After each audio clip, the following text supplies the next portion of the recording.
First of all, listen, it's interesting about all these young guys today.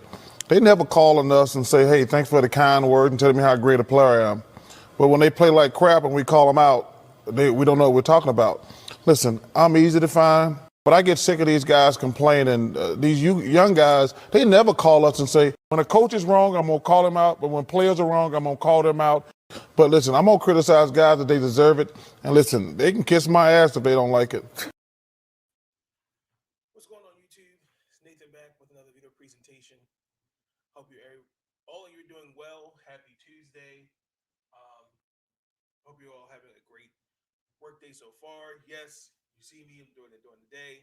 I do apologize. I was supposed to go live last night, but it's kind of a long work day, and I just was like, no, I'm gonna try to do it today. So basically, this is episode 2, season 3. I'm going to be kind of conscious of time, so please forgive me. So before we get into it real quick, I got to send my thoughts and prayers to Michael K. Williams, a.k.a. Omar, best known for his role in The Wire. It was a great show. He was found dead in his apartment in New York, appeared to be a drug overdose of heroin. The biggest thing, man, is just we got to we just got to continue to just thank God that we allowed to see another day. I have said it numerous times. This pandemic, we just don't really know what a person's going through. I'm a huge. I believe just a call, just a text, just to see how the person's doing, because you just don't know what a person's going through, especially through this pandemic. That caught me off guard. The Baltimore Orioles, they did like a little tribute for him as well. Now, that little scene I just played, the whistling, if they do that or with our home opener for the Ravens with Lamar Jackson, the stadium goes pitch black and he walks out, I think that would actually be great. So we could get the Baltimore Ravens to do that. That'd be awesome. So I just wanted to just play that little clip because there's a couple other scenes where he's done that too. So just rest in peace, Omar. Today I want to talk about a couple things. Get in a couple baseball games. The Orioles won last night. The Nationals unfortunately lost last night to the Braves. And then I'm going to talk about a couple things that happened around a couple injuries on baseball. Chris Paul talked about his time in Houston, and I'm going to revisit a topic I played at the end of yesterday's video about with Charles Barkley and Ben Simmons. Washington Mystics took another loss. The WNBA Top 25 was released.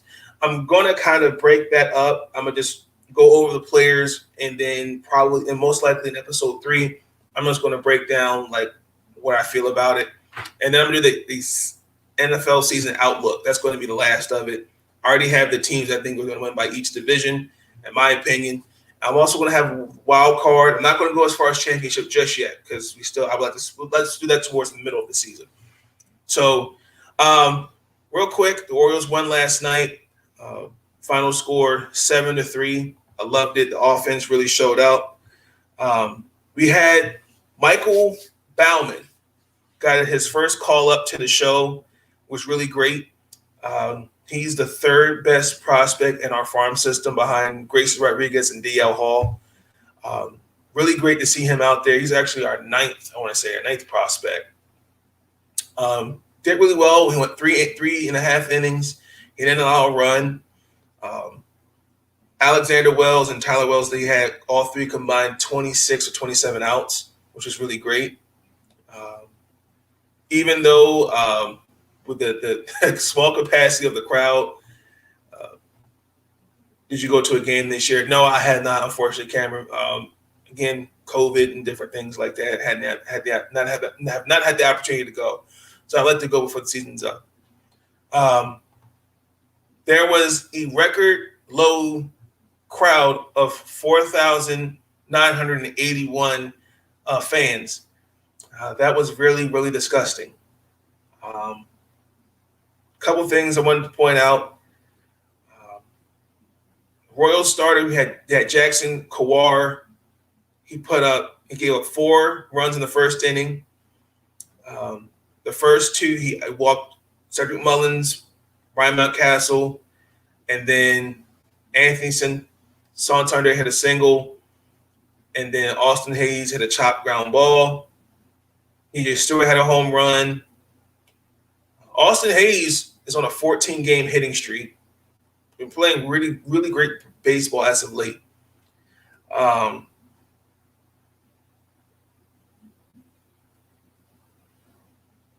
mean, I really think there's the offensively we really came together tonight. Last night, excuse me. I can't take anything away from that. Couple things we just got to work on. We just got to work on this, the plate discipline a little bit better. The pitching. Like, if this is what we're going to see from Bauman, Lowther, Alexander Wells, they've come, the limit of runs and the ERA is down. I think we're going to really see a great pitching rotation for years to come. So, again, I just wanted to point out Trey Mancini didn't play Monday because of general soreness, and Kyle Farnsworth had the audacity to call him out, questioning his softness. Matt Harvey and John Means are supposed to start, according to Brandon Hyde, today and tomorrow. And then Bruce Zimmerman, who's coming off an ankle, he's supposed to be back in a few days. So it was a great win. Cedric Mullins is having a great year, 27th home run so far in the year. I like his play. He's actually done pretty well than some of the other players I could think of my head. Like maybe Machado comes to mind, for example. But he's really been having a great year. You're not a real fan, LOL. I don't know what to tell you. I've had to endure this trash for 14 years. Well, no, this mediocrity for quite some time now, not 14 years. Before the 2012 season, I had to endure trash. I remember those teams. What's up, Nathan? I'm going to the game on the 18th. Good to hear, Sean. Great to hear. The Nationals, they lost to the Braves. I did say they were going to lose, unfortunately. But final score is 8-5. This was the Ozzie Albies shows. He's hit his 4th consecutive home run. That had a huge impact on the game. Max Fried did not have a really good game, but he definitely still did his job to contain us. Alcides Escobar, Juan Soto got on base. Carter Kleboom brought on Alcides Escobar with a 2-out RBI single. And then after that, 6 innings of just trying to get him out, really didn't work. But the Braves did what they were supposed to do. It was 1-0 that Adam Duvall hit a home run, made it 3-1, and then it was 5-1 going to the 6th. Travis d'Arnaud hit a double to center. Was it center field? Yes, it was center field. And then it was a sacrifice fly by Hobbies that got Dansby Swanson home. And again, Max Fried lasted 6 innings, and I thought that's when it would have went well. Tyler Madzik came in the game. His last really good game at Luck was against the Colorado Rockies. And we started really well in the 7th. Marcus, what's good, bro? We started really well in the set. We had a walk and then two singles, and then Juan Soto. We put in within three, and then Magic retired the next two batters, and then that was it. Then Yaldir Hernandez hit a game-tying 3-run home run. Don't know how it happened. The way that sequence of events happened, I cannot explain how it happened. And then Ozzie Albies. Insurance run in the eighth. That's when the game was over.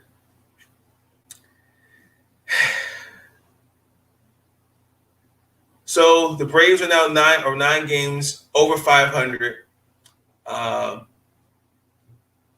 They got some ground to catch up in the NL East.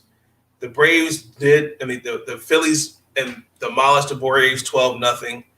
And then even though they lost the other night 10-0 to Milwaukee, I'd see the Nationals only getting one win out of this series.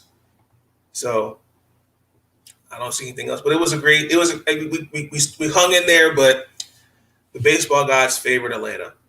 So real quick, I want to say my congratulations to Derek Jeter and Larry Walker for being inducted into Cooperstown. Derek Jeter, we all know, former Yankee, Oriole killer. Larry Walker played for the Expos when they were in Montreal before they were Nationals. Before they came back to DC. The Colorado Rockies, and he played for the Cardinals for a couple years. I was surprised. I was surprised Larry Walker got in the Hall of Fame. Most of his numbers he put up was in Colorado. We all know Coors Field's a hitting park. If he's getting in the Hall of Fame, Todd Helton should be in the Hall of Fame, in my personal opinion. But Derek Jeter is arguably probably one of the best shortstops of this generation. After Cal Ripken, we all know the type. Derek Jeter, who he was, the captain. Surprisingly, he did not have an MVP. Does not have an MVP. Don't know why, but he should. If I had started a team, I want him on my squad. So congratulations to those guys. We did not have anybody for the 2021 Hall of Fame class.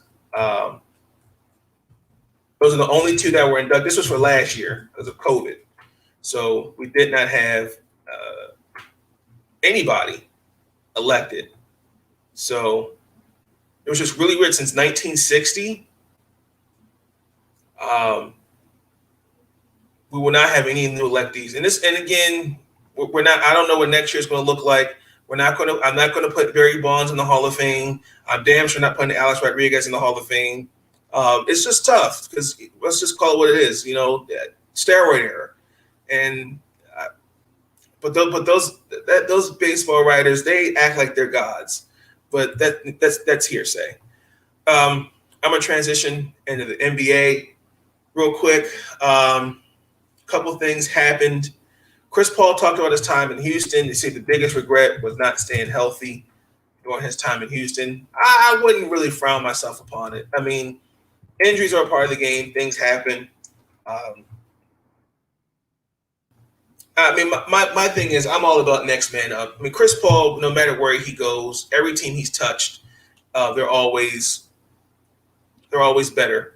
He was actually on the podcast with Hibachi, No Chill with Gilbert Arenas podcast, and he was traded to Houston for Russell Westbrook back in 2019, and I was really happy that Gilbert started off the podcast by talking about this friction between Harden and CP3. And I have a quote here. It's from the podcast that says, I remember when you were over in Houston, and I said, the only way they'll make it out is if James actually understands his gift and your gift. As a coach, you have to have that hard talk. And that hard talk is this. James, up until the fourth quarter, the last 5 minutes is your game. The last 5 minutes is in CP's hands. And I was like, huh. Does Houston go to the finals if Paul's healthy? I believe they will. I believe they should have. But then he geared the conversation talking about the last few seconds of Game 5 against Golden State, where he tweaked his right hamstring, and unfortunately, they didn't win that game. And then they didn't play in games. He didn't play in Game 6. Now, they easily did have the best record in 2017, 2018, 65-17 at the time, and they did give Golden State a run for their money. They won 3 of the 5 games. But then I had another quote from the podcast. He said, "You have to be able to have those conversations." The thing that frustrated me the most that first year, I wasn't healthy. It's crazy. Them years in Houston are kind of a blur to a certain extent because there was so much going on at the time. But dang, we was good. It was real good. And James, I still say it, can't nobody score the ball like he can. It's crazy, man. I wouldn't have any experience or whatnot, but I wish we would have had those same conversations. But most of all, I wish I was able to stay healthy. Again, it's all part of the game. Injuries happen.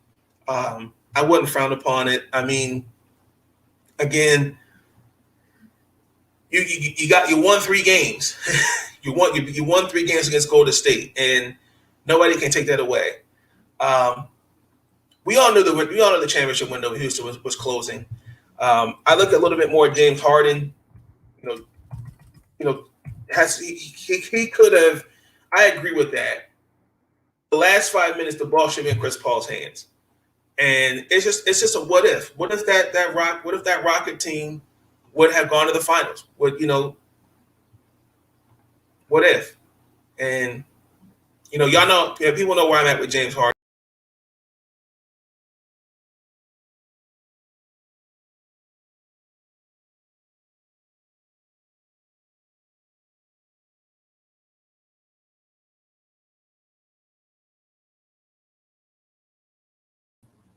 Sorry about that. Actually, clicked the thing.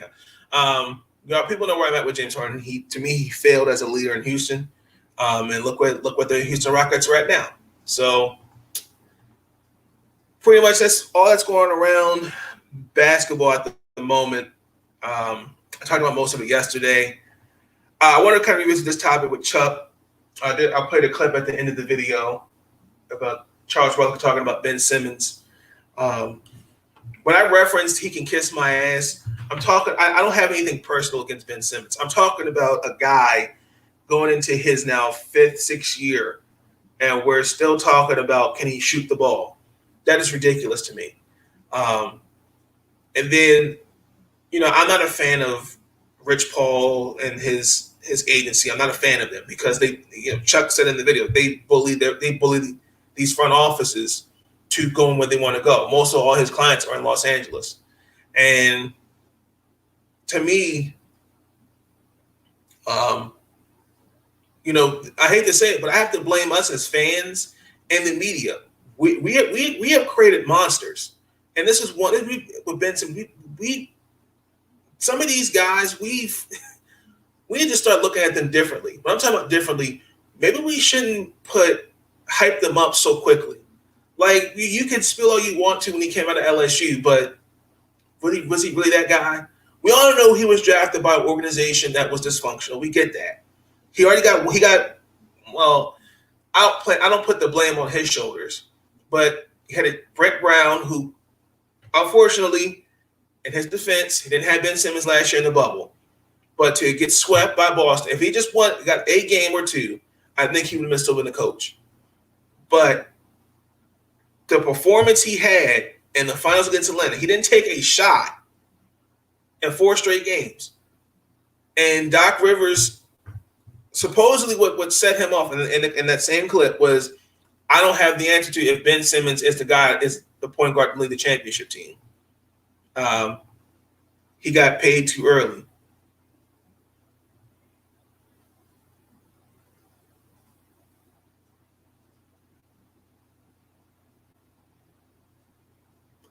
That's tough. He's not hungry. He's content where he's at. Oh, exactly. You can tell where he's at. Look, I mean, like Elliot when he was when he was a guest on the podcast, he said it himself. You making Benjamins. You're rookie of the year. All these things, and you're just happy where you're at. That's what I'm saying. He is just a good player. I don't think this is what you're just going to see from Ben Simmons. Him going to LA, what is that going to do? It's not going to do me any good. Like the same thing with Anthony Davis. I think they had better deals. I agree with Chuck.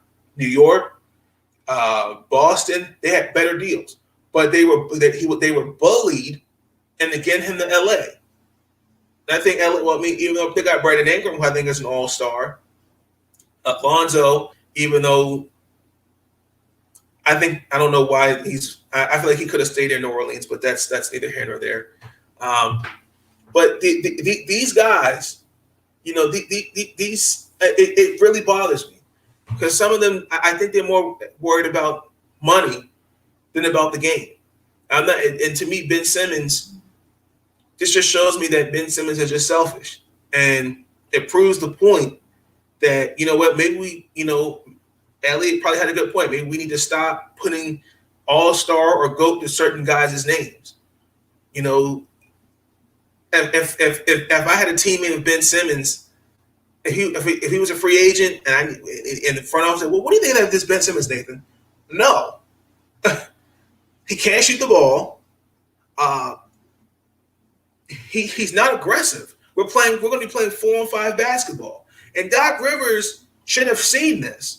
But Doc Rivers is one of those coaches where like, no, I can fix it. You know, no, if I just keep in the game, X, Y, and Z. All the evidence you needed to see as a coach is right there against Atlanta. And this is what might get Doc Rivers out of Philadelphia too. If Doc Rivers was smart and just put this in the fourth quarter, just bench Ben Simmons because he can't shoot the ball.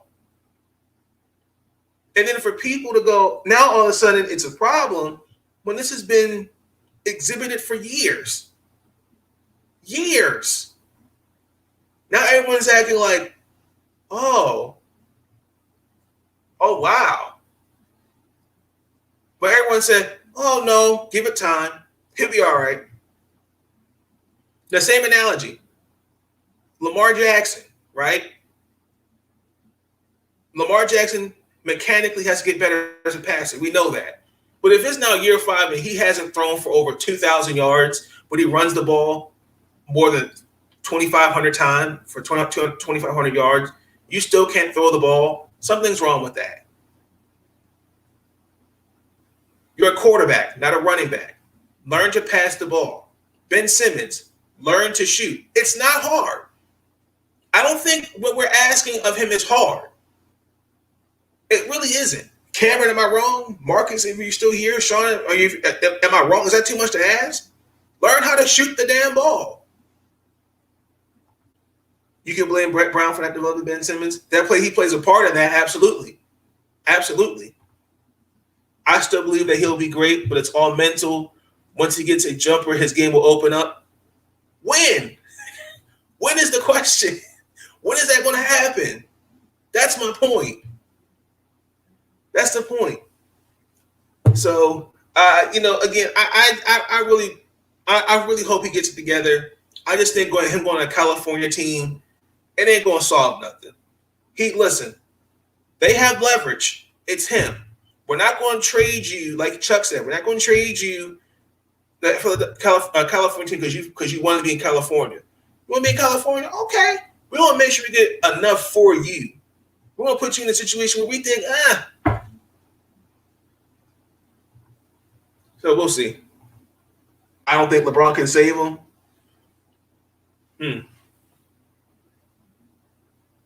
No, he's not. No, in no way, shape, or form. I'm just saying as an example. Let's just say hypothetically, like Lamar going in now. This is now year 4, year 5, year 4.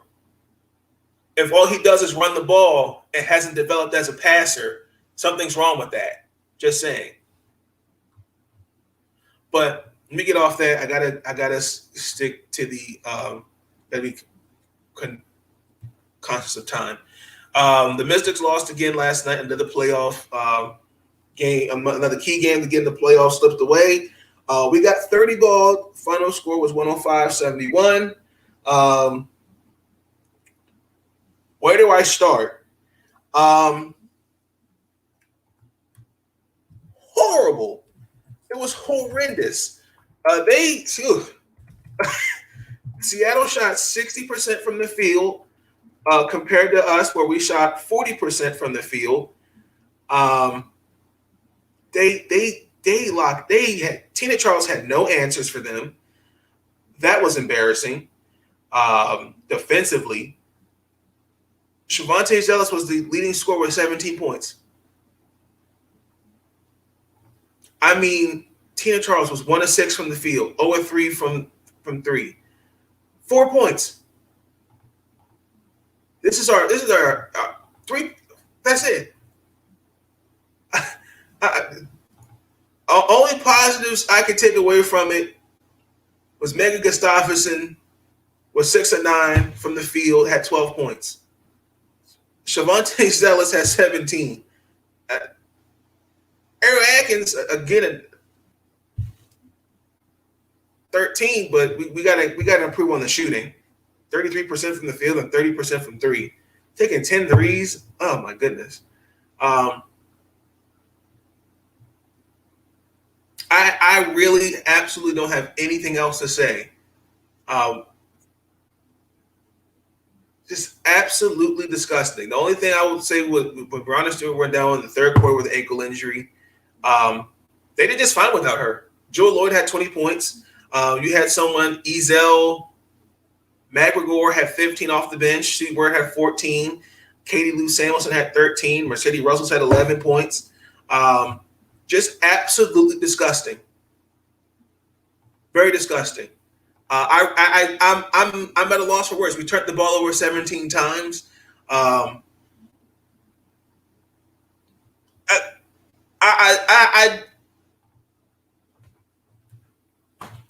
don't know what else I can say. I really don't. We got our ass kicked. I mean, if this is not evidence for people to see, then Washington Mystics are not making the playoffs. Not with this squad. And again, Dawn didn't play. Maisha didn't play. Some of these girls, I'm telling you, we ain't gonna see some of these girls next year. We're just not. I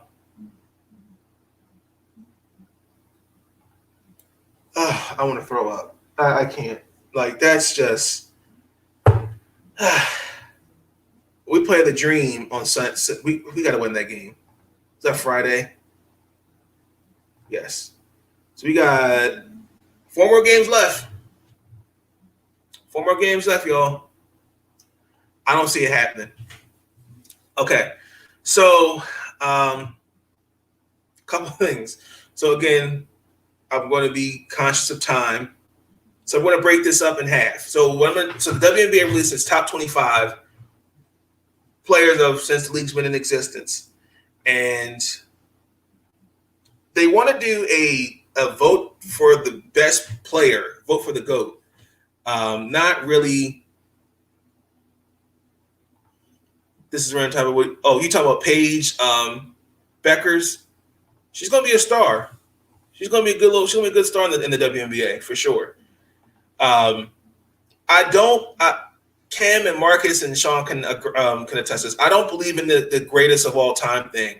I believe in greatest player of each generation, because each player has had its impact on each generation as the game has progressed. So what I'm going to do, episode 3, I'm going to revisit that because there was a conversation on Twitter. I joined that for a little bit, but there's a YouTuber that actually recorded the whole thing. And I think it's a good conversation. I think it was actually a great conversation. But let me just really name off some of these players. So Simone Augustus made the list. Sue Bird, Swin Cash, Tamika Catchings, Tina Charles, Cynthia Cooper, Elena Deladon, Sylvia Follows, Yolanda Griffith, Brittany Griner, Becky Hammond, Lauren Jackson, Lisa Leslie, Angel McCoughtry, Maya Moore, Nneka Ogwumike, Candace Parker, Tesha Penichiro, Kathy Pondexter, Katie Smith, Brianna Stewart, Cheryl Swoops, Dinah Taurasi, Tina Thompson, Lindsay Whalen. There's a few. I would say there's a few snubs on this list. Not quite. Now, you could have said, "Well, what about Nathan? What about Skylar Diggins Smith?" No, she. If we're doing like decade, she would be in the next decade. And so with Asia Wilson. I was surprised Rebecca Brunson was on this list. Carol Lawson should have been considered on this list a little bit. I was very surprised about that. I'm looking at who else. Candice DeBree could have been on this list. Penny Taylor, that's a toss-up. DeWanna Bonner, she probably will go in the next generation. If we're doing, I would do it by decade. That's just me. So I think that's what I'm going to do. So I'm going to do my homework. I'm going to break it up by each decade. So from 97 to about 2000, 2000 to 2009, 2010 to 2020. That's how it really should be, personally. But I mean, I agree with them for the most part. Top 25. But as far as like the greatest WNBA player, I don't believe in that. I think each player, respectively, in this league has had their impact on the game. Whatever that you call it. I can't. I just don't think this GOAT thing. I don't like that. I just don't. So you'll see that in episode 3. With that, I'm also and again, because I'm being conscious of time, I'm going to break down also to my awards for this season: MVP, Most Improved Player of the Year, Rookie of the Year, Coach of the Year, and who I think won the championship. That'll be also be in episode 3. You'll probably see that episode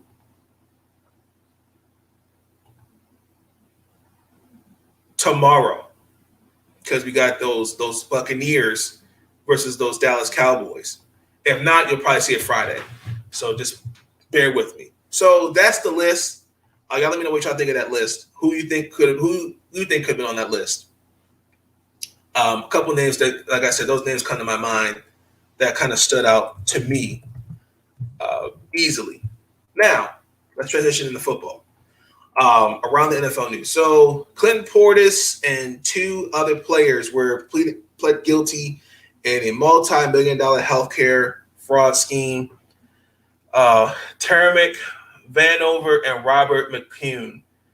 They participated in the League Retiree Healthcare Benefits Plan, which provides tax-free reimbursements to former players and their families for out-of-pocket medical expenses that were not covered by insurance. The orchestrator of this was Robert McCune.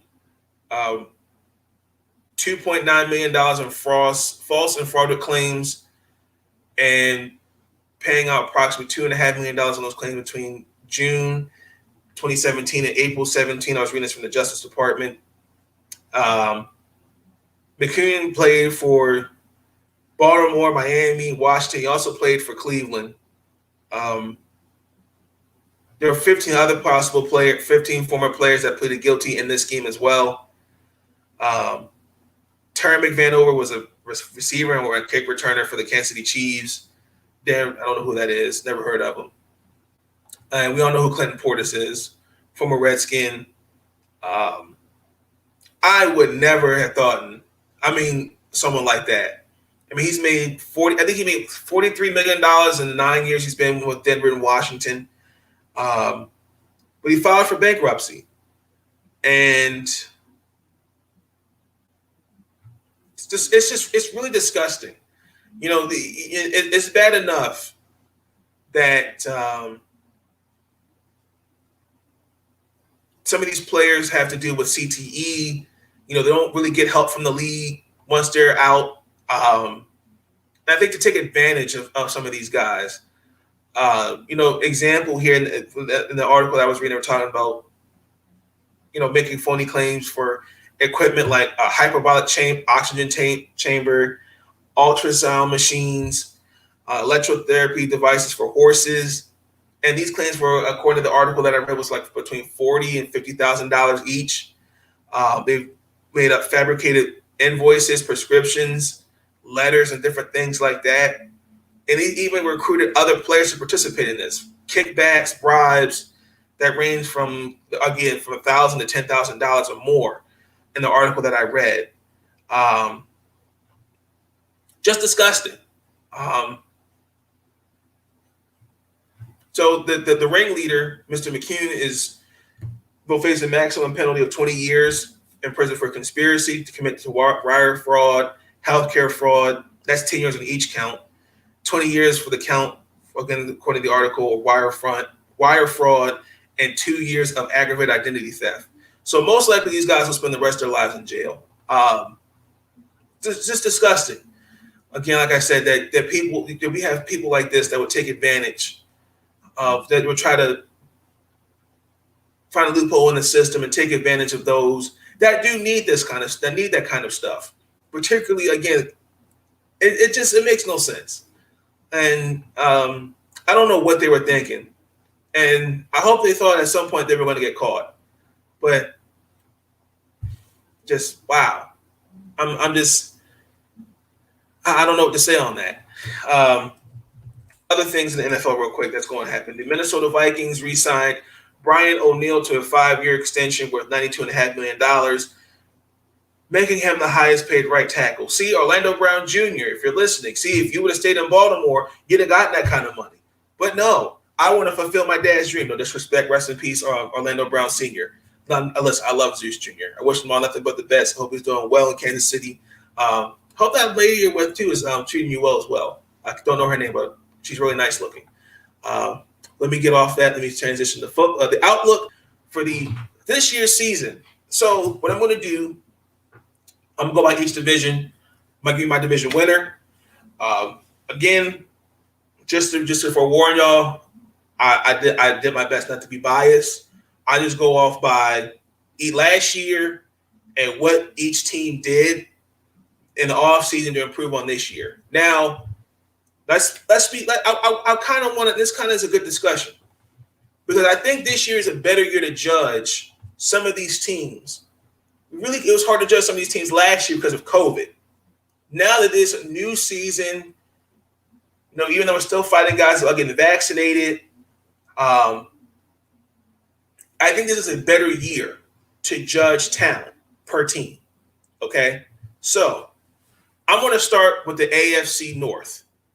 Okay, so in the AFC North, obviously you have Baltimore, Cleveland, Pittsburgh, Cincinnati. Okay, now Pittsburgh, only concern is that offense. You drafted Najee Harris, great. You got Claypool. You re-signed Juju Smith-Schuster, who couldn't get a contract anywhere other than Kansas City. He wanted to stay in Pittsburgh, right? We don't know what Big Ben's going to look like after this year. Okay, you didn't really address the offensive line. To have a running game, a running back needs to have a sturdy offensive line, and you didn't really address that to an extent. You didn't really address it.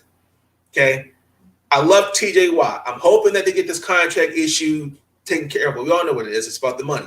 You still got Minka Fitzpatrick, Devin Bush, who's coming back off of ACL. Now the only bright spot on defense is you lost Bud Dupree, you lost a couple other guys. Now, Mike Tomlin's still your head coach. I like the Cleveland Browns. I love the moves that they made. Odell Beckham Jr. is back. You got Jadeveon Clowney. I like Jeremiah. Okay, I wish Barber would have gotten him, but we'll see how that looks. The defense, in some retrospect, at times was mediocre, and I really would like to see how it would the load on athletic players. I want to see how, from the draft and free agency, how they're going to coexist, how they're going to work well. Now, Baker Mayfield has learned to maximize all the talent that's around him. Again, Jarvis Landry, Kareem Hunt, Nick Chubb, Beckham Jr., everybody. They've done well. Now, Baltimore. I know the Super Bowl window is closing, but this may be Big Ben's last year. I agree with that. But Baltimore, I have to take into consideration Lamar Jackson got the help that he needs. He got Rashard Bateman, Sammy Watkins. Even though I would have liked to see there's a couple other guys out there, wide receiver I could have pushed for, but that's okay. They got two wide receiver coaches that are well respected in the pros and in college. And the work that Lamar's put in, I understand he's gotten COVID twice. I read an article where he got his first vaccination. But unfortunately, we are down 2 running backs. We signed one today. I never heard of him. I can't think of his name off the top of my head. We signed Le'Veon Bell yesterday, the practice squad. No, I talked about yesterday, Todd Gurley is not a good fit for us either. That defense, the only issue I had is that they didn't really address pass rushing. But I believe Dale Martindale, Harbaugh are confident in this squad and this team. Because I believe that this team, on paper, can win a championship. Now, the AFC North, Baltimore and Cleveland, I believe, are both going to come out the AFC North. I'm not so Cincinnati is a young and up-and-coming building team. I like Cleveland. I actually really I don't know if it's possible. Hypothetically, I could be wrong. Baltimore and Cleveland are going to have a tiebreaker to win the AFC North.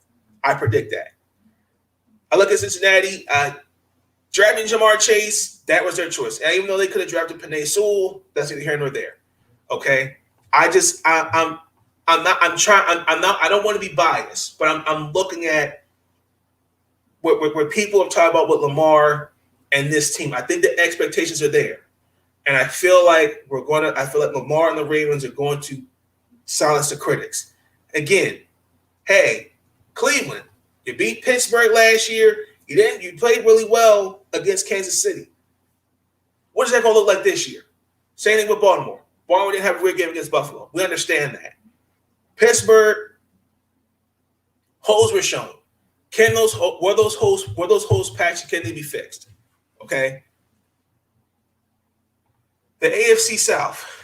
Okay, a couple things that stood out to me, right? So, the Colts. Carson Wentz is not back from injuries, out 5 to 12 weeks. Okay, because me personally, I just think his confidence is shook, and I blame a certain guy on he's no longer on a certain TV show, kind of being the mastermind of every game when he was at Carson Wentz in Philadelphia. It was always something negative. Last time I checked, Carson Wentz is not a wide receiver. He doesn't play defense. He's not a running back. He's not an offensive lineman. He could do only so much. He had little or nothing to work with in Philadelphia. But that got swept under the rug. Okay, Quentin Nelson's hurt. I'm looking at Tennessee. You got Derrick Henry, right? You also had Julio Jones. When healthy, Julio Jones is one of the best wide receivers in the game. I think you can't disrespect Ryan Tannehill. And their defenses were solid. You added Bud Dupree from Pittsburgh. Again, both teams last year, Indianapolis and Tennessee, finished 11-5, respectively, last year. The only issues that I have was in this system, you got A.J. Brown, Julio, and Derrick Henry. Last year against Baltimore, we didn't really say, well, what happened? Was it Derrick Henry's 40 yards per carry had a bad game, or was it Mike Tomlin not going for it on fourth? So I'm hoping that they work on these mistakes. Okay, the Houston Texans. Tyrod Taylor's been named the starter. They're going to bench Deshaun Watson. Regardless of whatever the outcome of this is, it's ugly for both sides. Again, it makes me uncomfortable that a guy who wants out, all of a sudden you hear all these accusations. Before, you don't hear a word. That's just me. But the Houston Texans organization, something is not right with them. That's just my personal opinion. Okay? Trevor Lawrence. I think it's a little unfair to criticize him because I'm looking at what Urban Meyer has done. I feel like Urban Meyer is under more pressure than than Trevor Lawrence. I'm looking at the fact that you drafted a running back in Travis Etienne, to me. When you already had Henderson, and this even talks about trading him, makes no sense. And then Urban Meyer's cutting guys based on if they're vaccinated or not. That's not cool. That offensive line is really, really disgusting. Particularly, just look at the preseason. That's all you need to see. Trevor Lawrence is a generational type quarterback, but they're drafted into situations where some are set up to fail, and some of them in Jacksonville they were just in the playoffs with a quarterback when Blake Bortles. If they had just gotten a better quarterback, I think Jacksonville would have been better. But it just seems like, well, let's just scrap everything and restart. I don't think Urban Meyer's head coach for this team. Yeah, exactly. I know what you're talking about. AFC South, I'm giving it to Tennessee. I'm a fan. Listen, I love King Henry. I'm a fan of Derrick Henry. I don't know how he does it, running 2,000 yards. That's just a lot. And I'm just not sold on Indianapolis at the moment. Cam Newton could be a possible choice there for the Colts. Who knows? Okay. Now, the AFC West. The AFC West is a little. The only thing is Kansas City, like Sean said in the video again with the Ball Pit podcast. Kansas City. Okay. They've addressed the offensive line. They got my boy Orlando Brown Jr. out there. Kyle Long came out of retirement to play alongside him. There's more depth at cornerback. I like Chris Jones back there, alternating between tackle and end. Jarran Reed, they add him. He's a great player. Now, I want to say this about the Denver Broncos. I'm not sleeping on the fact that you got Von Miller, you got Bradley Chubb back. But the biggest issue is quarterback. Now, I just have an issue where you had a guy in front office. You can give me all this, he's the best quarterback for that franchise. He was never going to get fired. But last time I checked, if he's not doing the job that he needs to do, we need to be holding him accountable. How many quarterbacks do you need to get? Do you need to sign until you find that right quarterback? I'm talking about John Elway. How many it's like, Mr. Al, how many licks does it take to get to the center of a Tootsie Pop? He resigns to go, practically resigned to get into another promotion. He didn't do a great job as a GM to find that right quarterback. Even though I think it was Trevor Siemian, my personal opinion, I just think that there's not a lot of confidence, and also 2 coaching changes as well. Now,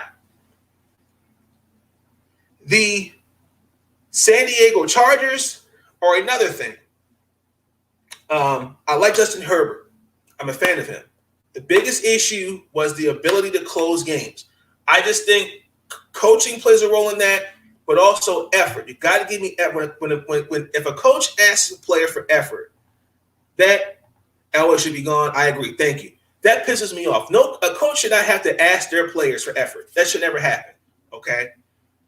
And then the Oakland Raiders. Now I know what you're going to say, Nathan, and I think you're going to see Los Angeles Chargers or Las Vegas. I'm not calling them Las Vegas or Los Angeles. San Diego, Oakland. How long has John Elway been there in the front office? Well over a decade.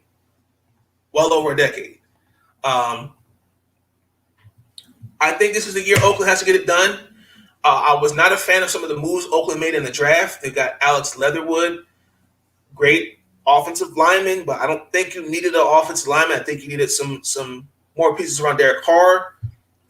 Again, Darren Waller is one of the best top 4 tight ends in the league. Again, keep in mind, this is the same team that beat Week 5 Kansas City. They were 6-3 before dropping the last 5 of their 7 games. Talk about the Oakland Raiders. Going back to the Denver Broncos, I mean, I had opportunity. I had them drafting Trey Lance in the draft, but they went with Patrick Surtain II, who I think is going to be a Pro Bowler in my personal opinion. It's all about what Drew Luck or Teddy Bridgewater do. If they can't maximize their talent to make the others better, it's a wash. Okay. I mean, obviously, I'm just going to go. I have to say it. Kansas City's going to win the AFC West.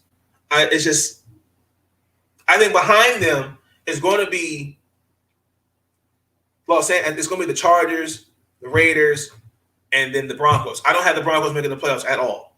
I see the Raiders improving a little bit. I see the Broncos improving a little bit. They have Jared Judy, Cortland Sutton. Great. Great. They got some talent. But it's all. I think it all comes down to that quarterback position. That's just me. The AFC East. Now, Buffalo. I had Buffalo win the AFC East because of a couple things. If you are not looking in,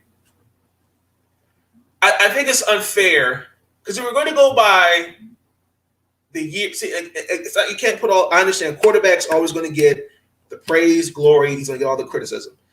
Josh Allen showed why he's a Pro Bowl quarterback. And yes, you have Stephon Diggs. Cole Beasley, he's made it clear about not getting the vaccine. You might want to think about your options. John Brown's a free agent. You got Larry Fitzgerald. Just saying. Didn't John Elway get into the Super Bowl on and off the field? That was well over a decade ago. What have we done? What has he done for the Broncos lately?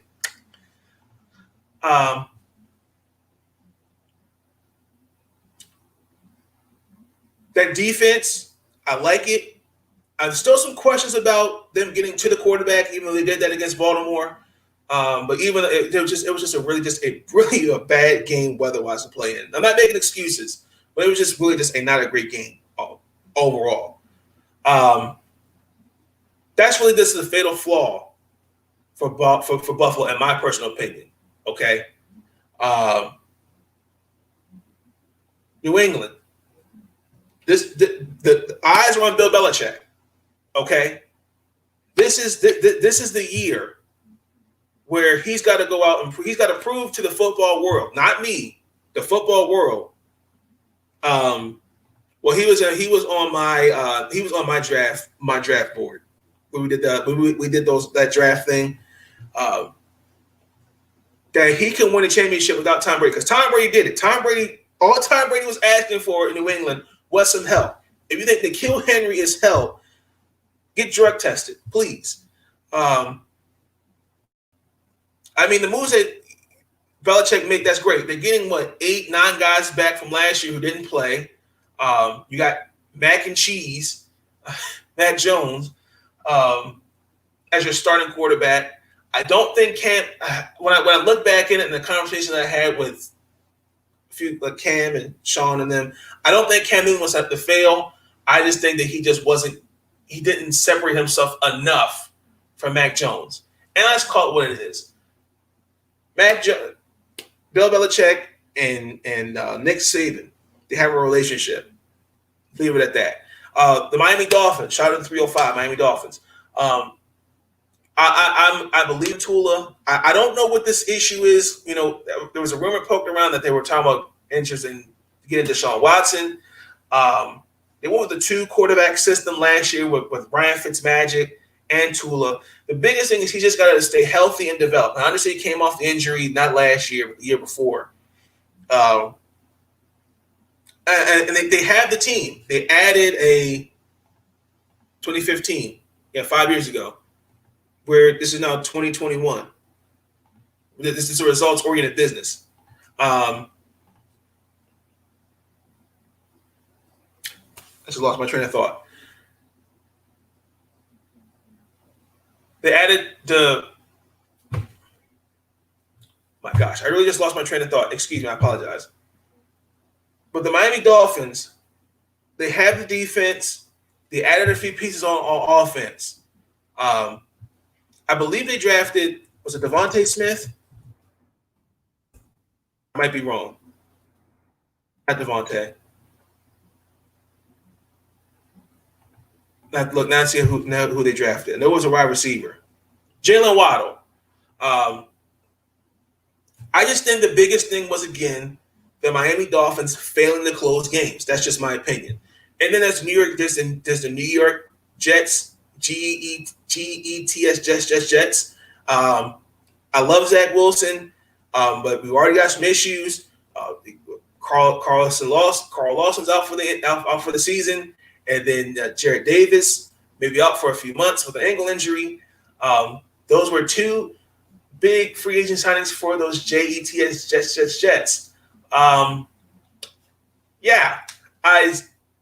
That stings a little bit, but I gotta go with Buffalo. I think Buffalo can get back there for sure, and we'll just have to see it from there.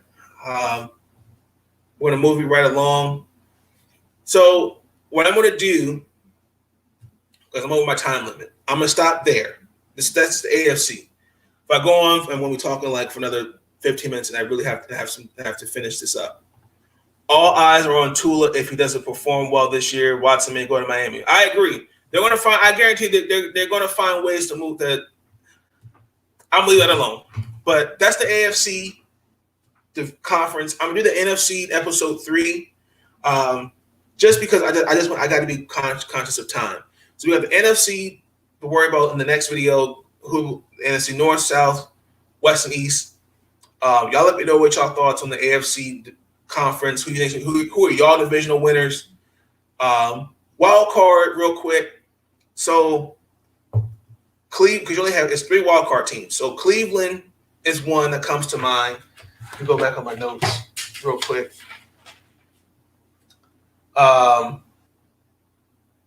San Diego and Miami. Those are my 3 wild cards for the AFC wild card. The NFC wild card and the NFC, I will talk about that in the next video, which I will have up. I will try to get back on with y'all tomorrow. We got the football game to talk about. I'm actually get back at y'all tonight.